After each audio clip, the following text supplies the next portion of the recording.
जय महाकाल दोस्तों, सुनील श्रीवास्तव डरावनी हिंदी स्टोरी यूट्यूब चैनल आप सभी प्यारे भाइयों बहनों को ढेर सारी शुभकामनाएं। हमारे वीडियो को देखने वाले हर एक साथी को दिल से प्रणाम। दोस्तों, अगर आप नई नई डरावनी कहानियां रोज सुनना चाहते हैं तो चैनल को सब्सक्राइब जरूर कीजिए, घंटी वाला बटन दबाइए, क्योंकि आपकी ही वजह से ये चैनल आगे बढ़ता है। अब शुरू करते हैं आज की भयानक और रोंगटे खड़े कर देने वाली कहानी।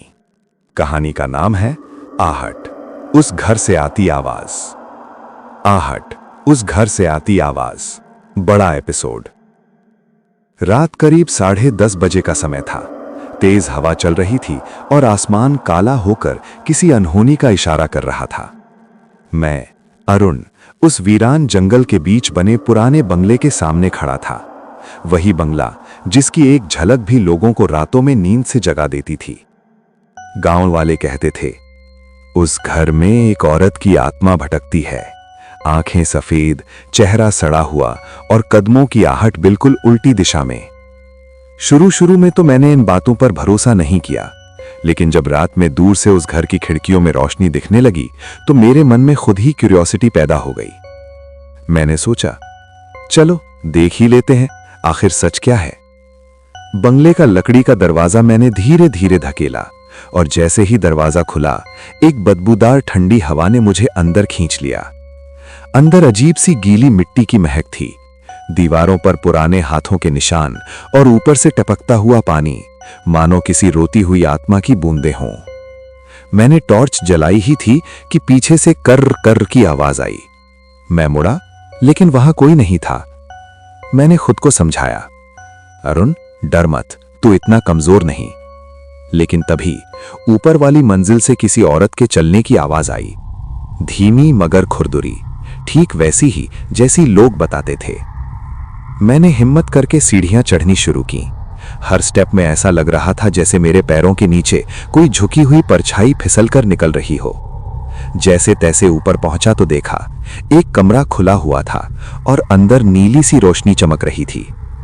मैं धीरे धीरे कमरे के पास गया, दरवाजा धक्का देकर खोला और जैसे ही रोशनी मेरे चेहरे पर पड़ी, वही औरत जिसका चेहरा नीला सफेद, आंखें पूरी सफेद, बाल बिखरे हुए, सड़ी हुई त्वचा और होठों के किनारे सूखे खून के निशान, वो सीधा मेरी तरफ देख रही थी।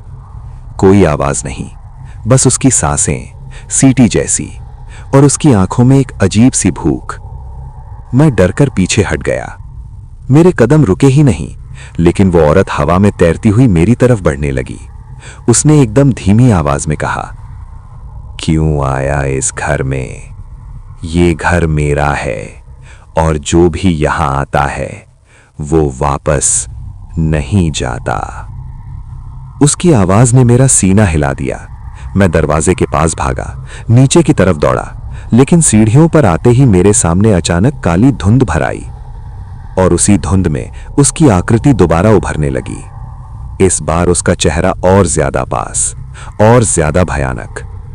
उसने मेरे कान के पास फुसफुसाया, आहट सुनी थी ना, अब हमेशा सुनता रहेगा।